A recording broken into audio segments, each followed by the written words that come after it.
Look at that's a beautiful. This is Indian grass, Sargassum natans. Look at that beautiful blue on it. God damn. And then of course there's those dangly anthers. They're dangling since it's wind pollinated. It doesn't need insects to get in there and remove it. It just, you know, puts them out on a wind, lets it all hang out, and lets the wind currents carry the pollen, presumably to the next plant.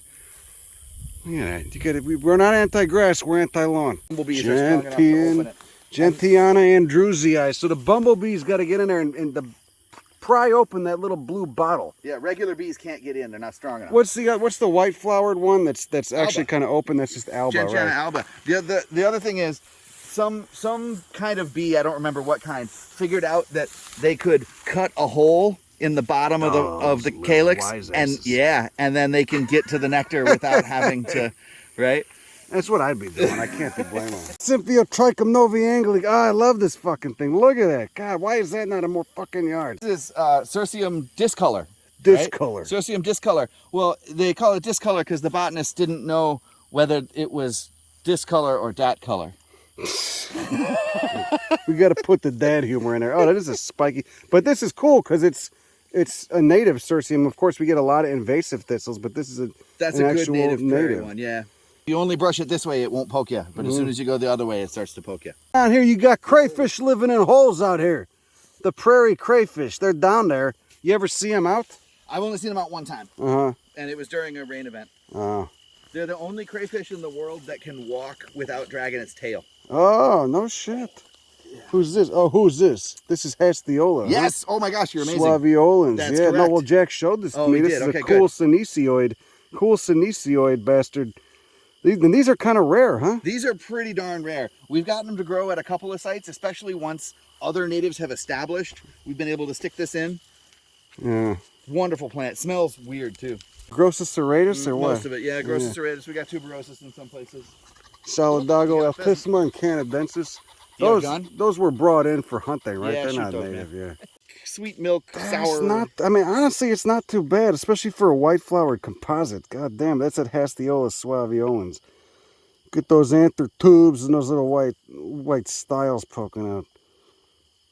Why is this so rare? You know? I think it's it's got to be like a soil fungus or some weird soil condition thing that it needs. Agalinis, there you go. This guy's a hemiparasite. This is Agalinis purpurea, Orobanchaceae, Paintbrush family. And there's a shit ton of it out here. Yeah. Look I at think it. we have two species. I think we got tenuifolia the further out that way towards the water. I think there's some tenuifolia out there too. Yeah, this part of the prairie is really cool because it does get inundated from time to time. So you get some of those wetter plants like the Agalinis mixed in with some of the drier plants like the New England aster and the prairie dock. And so that's over there, that's the cane, right? That's where we're going? Yeah, up there. I don't know if you can see the little bird box up there, but that's pretty near the top where we're going. That's where the badger lives? He lives at the other he lives one. At the other location. But it's a drier site, and that's what, because we were under a mile or two of ice 20,000 years ago, and there was a hole in a glacier, and it was just dropping all the sediment. Would you say a glacier, it's okay to think of it like a chocolate chip cookie, right? Whereas like the boulders and sand and shit are the chips, and the ice is the dough. Absolutely. But there's also like sand and dust and stuff mixed in all there. All kinds of utter filthy, dirty stuff in the ice, and as it melts, it goes into that central hole it's melting through, or maybe a couple of them, right? It just gets dropped into one spot. All the junk and rocks and crap gets all into one spot. So this is a northern Illinois geomorphology feature. You get these canes everywhere, huh? Yeah, it's not that uncommon, but it is fairly unique to glaciated areas. How many, you know what kills me is how many people in Illinois will never see this, will never experience this right here. This is magic. I mean, it's just, and the sound and the smells. I mean, to be in a prairie at sunset, look at that gentian's amazing. Who's this right here? Is that an echinacea or what is that? No, this is stiff goldenrod. Is that this guy right here? Yeah. Yeah, this is stiff goldenrod. Here's the flower. What's the species? That's Oligoneuron, or used to be Oligoneuron? Yeah, it used to be Solidago rigida. What is it now? Oligoneuron rigida? Yeah. Yeah. I don't know. It's a goldenrod. It's fucking whatever. I'm just actually, it's actually, yeah. This is a fucking liatris. Jesus Christ. That's a 6.5 foot, almost 7 foot tall liatris. This is spicata, huh? Jesus. Oh my God. And so this is of course post flower, but this would all just be pure pink. Yeah. Going just lit up pink. same color. In summer. Wow. And who's this? This is Ratabita or Rebecca or what is it? Who's this? Yeah, Ratibida. Ratabita. There you go. Ratibita. And this whole head breaks apart. You got all the seeds inside. Smell your hand after you break it open. It smells amazing. Oh my God, it does. I thought it was gonna smell like ass. I thought you were messing with me. No, this actually smells good. I'm gonna make a soap out of this. This stuff. smells like some damn, incense you'd pick up in like a hippie boutique in a rich neighborhood or something. That's nice. Oh wow. Oh sweet. There's all those seeds. Yeah, look at that. I'm gonna stuff these in my pockets. Nice. Look at that. Look at those tiny seeds. See that? Oh yeah, there we go. Yeah, I was filming this in the nursery, Lobelia syphilitica. Look at those grooves. God damn, look at those grooves on that lower lip.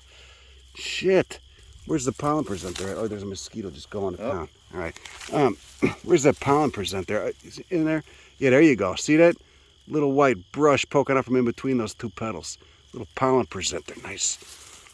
Tell me what this is. Why do they call it? What's up with that name? Lobelia syphilitica. Yeah, why do they call it that? Yeah. So it turns out that somebody told me the story wrong, and I told it to a whole bunch of people wrong. So we'll take this opportunity to correct the record.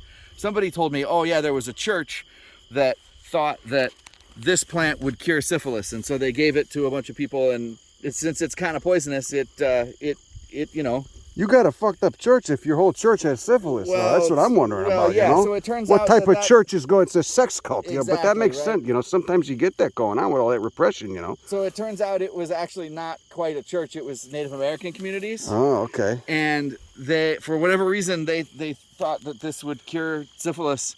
And so that's why it got that name, because Native Americans were using it as a cure for syphilis. Yeah. But we know exactly who gave syphilis to the Native Americans. Right. We know exactly who that was. It was Lewis and Clark and their... Oh. Yeah. They were kind of fucked. Well, they were kind of dirty, and they had that guy York who was doing all the work for them who never got any credit. It was messed up. Yeah, that whole situation was. We got a plant in South Texas and West Texas, Euphorbia antisyphilitica. Same thing. It was thought to, I guess, it was thought to cause be antisyphilitic, but I don't think it really panned out too well. Native St. John's wort, a Hypericum species, Hypericum aciron. How many Hypericum species? There's got to be like 300 or 400, but don't see too many on the prairie. There's another one. It was at Swanky Annum. It's a woody one that's super rare. This one's just another herbaceous perennial, like all the other prairie stuff. See, it gets pretty big. Tons of seeds in those capsules. The late blooming Echinacea purpurea. What's going on there? God, that is such... I always forget how fucking impressive those flowers are. Here we go, Liatris. What is this, Scariosa? Scariosa newlandii. Oh, look at that. Look at those goddamn styles. Stevia tribe, Eupatorii. Again, look at the filaries. If you're having trouble detecting what species of composite you're looking at, look at the filaries. They're diagnostic. And in Liatris, you need to do that because basically they're all these pink, hairy-looking things. Slight differences in leaf morphology, etc. But I always just rely, just default to the filaries, those little bracts on the side of that flower head. Look, he's just going after that Liatris. Going after it. Oh yeah, get into it, buddy. Hitting each little individual floret. Those long-ass styles, just dusting his face with pollen. Get the grasses in their panicum virgatum. Look at it. You can't look at the individual flowers. You got to look at the fractals of the inflorescences. How many times does it split? What's it look like, etc. All right. Basically, just draw a bunch of little line diagrams for each species, and that's how I identify them. I'm not getting in there with a fucking microscope.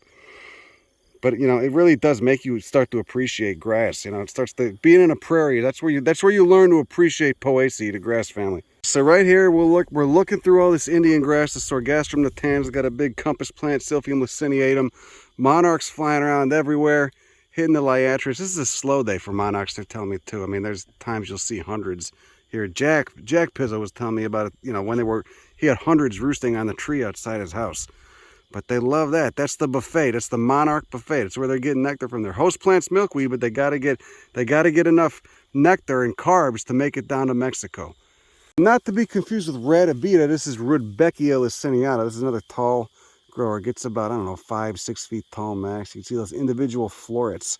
Really great illustration for the composite family. You can see the actual individual flowers sticking out of what looks like a compound flower that looks itself like an individual flower, but is actually composed of a few hundred.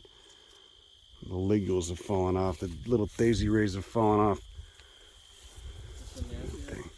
Been great. Another tall comp. There you go, Amorpha fruticosa, the other species of Amorpha you get along with lead plant, canescens. Amorpha canescens, Amorpha fruticosa. But the bees are really liking the Cirsium, huh? Yeah, and the swallowtails earlier in the year, they just love that stuff. You don't realize how much pollen these make unless you bring it inside and stick it in a vase. And Really? see how much pollen there's just hanging on there because nobody's eating it. It all gets eaten out. All big bluestem and Indian grass, Sorghastrum natans and Andropogon garrardii. Look at it, what a fucking great, I love big bluestem, look at it. Not bad for a grass, you see, look at that beautiful purple color, you see those awns poking out? Just listen to that too. You can come out here, man, it's fucking soothe you. One of the things as a restoration community that we probably want to start getting better at is moving around insects. There are a whole bunch of laws about moving animals. It's way more complicated than moving plants, like rules and restrictions and things. But the ant species that we have here, and actually I think over there might be even a better mound, they make these huge like mounds, and they have these giant colonies underground. So after a burn, you'll see just weird pockmarks of giant ant hills out here. So there's a bunch of ant mounds in there. You just can't see them because of all the tall grasses. Yeah, if you came right after a burn, you'd see a whole bunch of them, and they're really important to moving nutrients and soil around within a column, right, within the soil column, rather than just erosion going sideways kind of thing. So they have a massive ecological effect. They have a huge impact, and basically no restorations are using ants as part of their restoration. I think we should start looking into that. So this is part of the kind of hidden ecology of the prairie. And basically. the only reason these are here is because this was never tilled, it was only grazed. Once you till, you lose all that. You lose all that It's stuff. fucking gone. I mean, I don't want to bum them out too much, but I'm a little curious. Oh yeah, there you go. Yeah. There. Oh shit. But they just build up into the grass, right? And it's, of course, is a native species. A native of one, most of what you see in a city or any kind of developed area is a non-native. A lot of what you'll see is non-native. So that's all stuff they're bringing up from down below. The nature's rototillers. This is all mostly, big bluestem and Indian grass. And you start going this way and you get a lot more diversity when we get closer to the cane. Hey, look at all the goldenrod. Got your eupatorium. Holy shit! Which liatris That's the is same this? one. Oh Stalks, god damn it! That's a fucking firecracker. Look at that thing. Oh, what a cool genus. See, we don't get any liatris out west, where I spent the last 20 years. Yeah, there's one in West Texas, but look at those florets just dumping out of that flower head. Look at those filaries too. God damn, so distinct, man. Filaries on a compass plant. God damn it, that's amazing. I mean, these are done. The flowers are done. It's just such a fucking cool plant. So scabbard. This likes it hot too. This grows down in North Texas as well. Probably a much different ecotype, but there's basil leaves. It's the compass plant, they call it. Look at that. Fucking man. What a why don't you get a liatris in your yard? Look at that thing. Just dumping. Just a pink firecracker just dumping. This is cool. Okay, so we're starting to get a little bit higher. I mean, this is high elevation in Illinois. We're, 10 feet up, and look at everything dwarfs, and you get all this rattlesnake master. It's all this eryngium, which of course likes it hot and dry. Like a carrot that looks like a yucca. Eryngium yuccifolium. So if we were about to dig, if you dug down here, you'd find a bunch of rock. Yeah, you'd find like rock, layers of different sizes of rock. Rock and sand, and just like someone dumped a bucket of like a bunch of sand and ice cold water, or just dumped, that's basically what the glacier did. Yeah, if you put like a bunch of ice cubes and a bunch of like, I don't know, peppercorns or something in a funnel, and you just let it sit over something flat, it'll make a pile at the bottom, and that's basically what happened right here. This is an Astragalus canadensis. What the fuck? Look at those mountain mint too. Wow. Pycnanthema. Wow. This is a fucking Astragalus? God. That's large, man. That is, oh yeah, look at those little beans. Like little beans with a tail. What color are the flowers when they're going off? Very pale yellow, like a creamy yellow. And who's hitting the... in bloom right here. There you go. There's one in bloom. Damn, I don't think I've ever seen this species before. You can tell I've been out west too long. Look at that. There's that banner wings and keel. Do you guys grow this? Absolutely. Is it common in cultivation now? I mean, you see it in yards or no? Not really. It's only common in cultivation. It's very rare in the wild. No shit. That's a massive astragalus. Yeah. They're presumably somewhat long-lived, I would assume. I think it lives, 10, 15 years maybe. I don't know. This is the drier side. Look at this. You got all these more drought-adapted species here, like the lead plant, the Morphocanescens. Just like same genus as that big bush I showed you back there, Morpha fruticosa. But look at this. Look at how fuzzy those leaves are. Obviously adapted to a much drier site. And it's not flowering now. You just got those little fuzzy beans up top, but those will be spikes of purple flowers like orange anthers on it. Really, really beautiful fucking plant. Slow grower too. Look at it. Get a bunch of it out there. Goddamn Antonaria down there. Look at that. That's likes the drier sites. You got an orchid over there? Yeah, we got a Spirantes right You here. got a I don't know if this Spirantes. is or Ovalis or Carinua Oh or... shit! They're growing on a drier site too. Yeah. More upland. Wow, look at those fucking flowers, man. It's a facultatively agamospermic polyploid compilospecies. Oh Jesus Christ! I don't know what you speak in Latin. It's like he's reciting some damn occult spell. Look at that spiral staircase of those little zygomorphic flowers, those bilateral symmetrical flowers. God, Spirantes is such a cool genus. Probably got a healthy soil fungi in the ground too. This is the common name is wood betony. It's a hemiparasite. It's just like the Agalinis. It's in the same family, the Paintbrush Family-Orobanchaceae. And it's the name is Pedicularis canadensis, and it's an early bloomer, right? Really cool looking flower. But what's it doing here? Is it causing some reduction in the size of these grasses that it's parasitizing, or what? It is. It's parasitizing the grasses, reducing their ability to compete with other things. Because of that reduced competition, you see things like these Spirantes and a whole host of other plants that really thrive on lowered competition. So the wood betony is kind of enabling, quite possibly enabling these orchids to grow. Correct.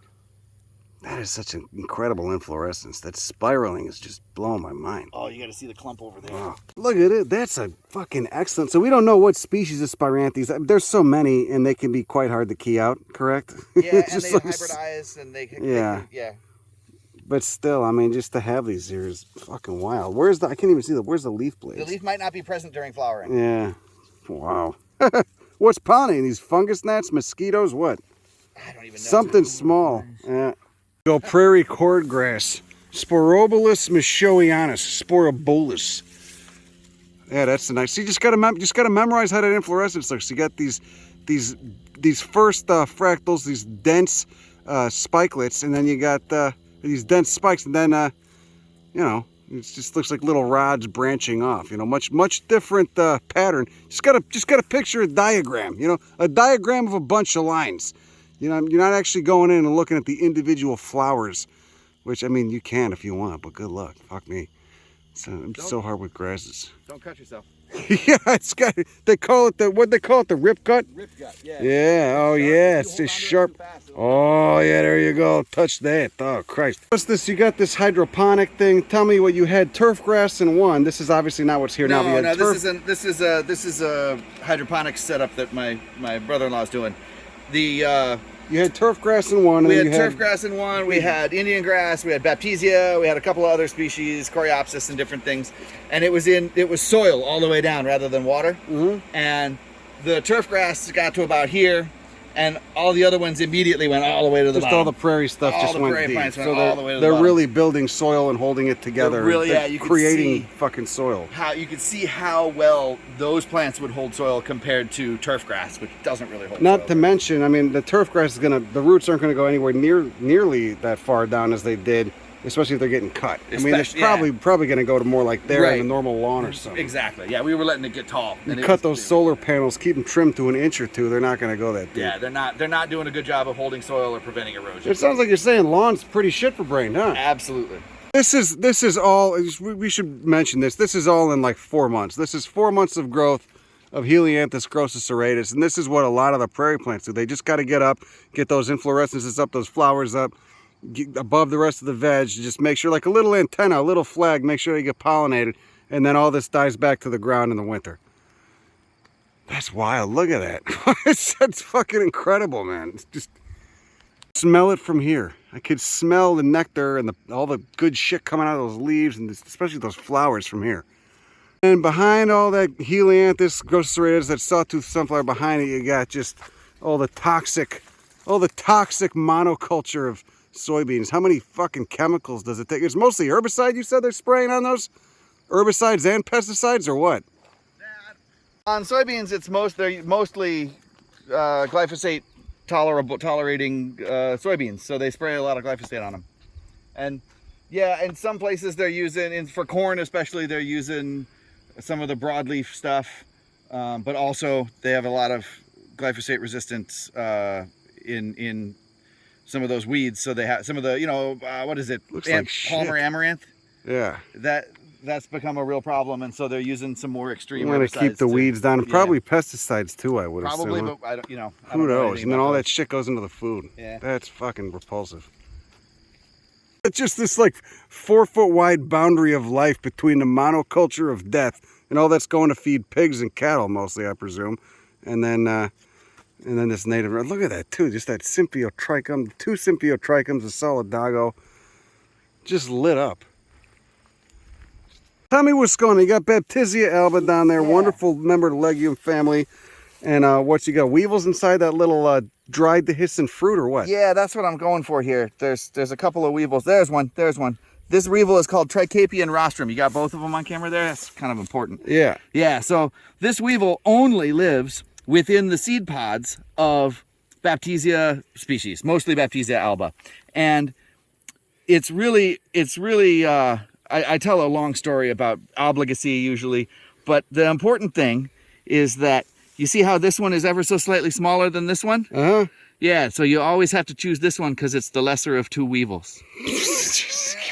You're killing me here with these fucking dad jokes. But this is a case of just like monarchs and milkweeds. I mean, you need these. And tell someone, maybe if they're a little stiff, they don't really get it, they spend most of their time I don't know, shopping is therapy or something. Why is it important to have this weevil species around? Well, especially if you're into birds. This is one of the favorite foods of the bobolink, which is a very small black bird that has one of the most beautiful calls.